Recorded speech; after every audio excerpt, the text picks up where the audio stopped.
should young adults consider when shopping for a car? Young adults could benefit from the freedom of having their own car, but this huge freedom also comes with a huge responsibility and a huge price. A car can improve your life in many ways. You have the freedom to transport yourself. You also might have more job opportunities since you can travel farther. You may even have more recreational and travel experiences. However, it does cost a lot since you have to pay for the car itself, the gas, the insurance, and more. Many teen drivers would like to own their own car, but have a very limited budget. In addition, they feel uneducated when it comes to shopping for cars. In fact, I was just talking with some of my friends, and the majority of them said that they would not go car shopping at all without their dad. While we were talking, all of us admitted that gas mileage would be a major factor as to whether or not we would buy a car. Gas is a major expense in owning a vehicle. Today's gas prices are encouraging consumers to buy cars with better gas mileage. The better the gas mileage, the less you spend on gas.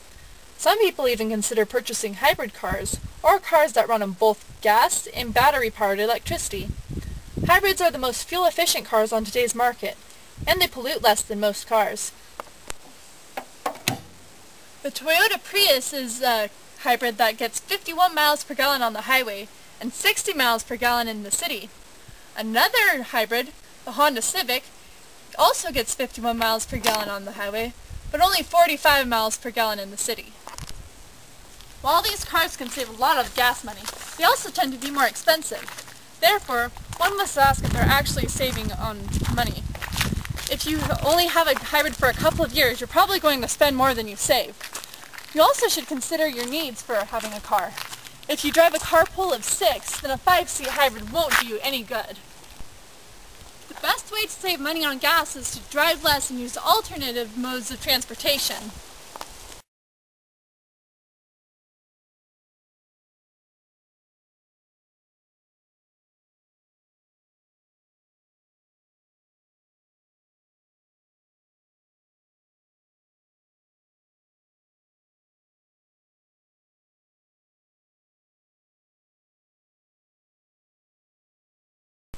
Insurance is a major expense, especially for a young driver. Once your family adds a teenage driver to the insurance premium, it can go up 50 to 200%. However, there are ways to cut these costs. If you get at least a B average in school, you could save 10 to 25% on your insurance because insurers see you as a better future risk. If you take a driver's education course, you could save 5 to 15% on your insurance. There are also other ways to save on your insurance, depending on what kind of car you get. As a young driver, you'd probably love to be seen driving a brand new car. And your parents would also probably like you to use the newest safety features. However, it costs a lot to insure newer cars. Unless you can pay so much for insurance, you should probably settle with a used car.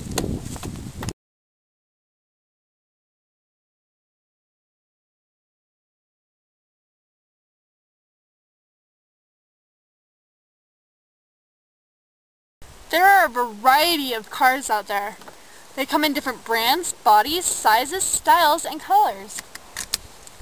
How do you know which one is right for you? First off, you need to figure out your budget. While some young adults can afford a new car, most cannot. Take a look at your savings and figure out how much of it you can spend to buy a car. If you really want a new car and can afford it, MortgageLoan.com suggests that you save at least 20% as a down payment and get a loan with a term that does not exceed 48 months. If you can't fully pay for a car at the time of purchase, you're going to need a loan. In order to get a loan, you're going to need a credit history. You can establish a good credit history by having a credit card for 6 months and paying off all your bills. Don't forget to bring a credit report with you. You could have a parent co-sign the loan so that their credit history will be used instead. Ask yourself what kind of car you'll need. Do you have to drive your 7 brothers and sisters to school every day? A van might be the right car for you.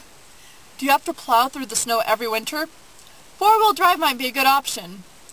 Do you have a lot of cargo to carry with you? A pickup truck might be a good choice. Once you have found a few reasonable cars that you like, you should figure out the average price for each car. If you know the average price, you can make sure that you don't overpay. It's also a good idea to figure out the dealer price and negotiate up from there. Before you actually buy a car, you want to make sure that you're making a good decision. If you're buying a used car, you should get its vehicle identification number, or VIN. There are several sites online where you can type in the VIN of a car and get access to the car's complete history, including any accidents it's been in.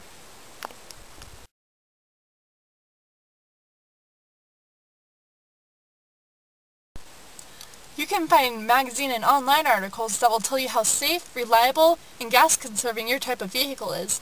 Another good way to find out about your car is to talk to friends, family, classmates, and coworkers and get their opinions.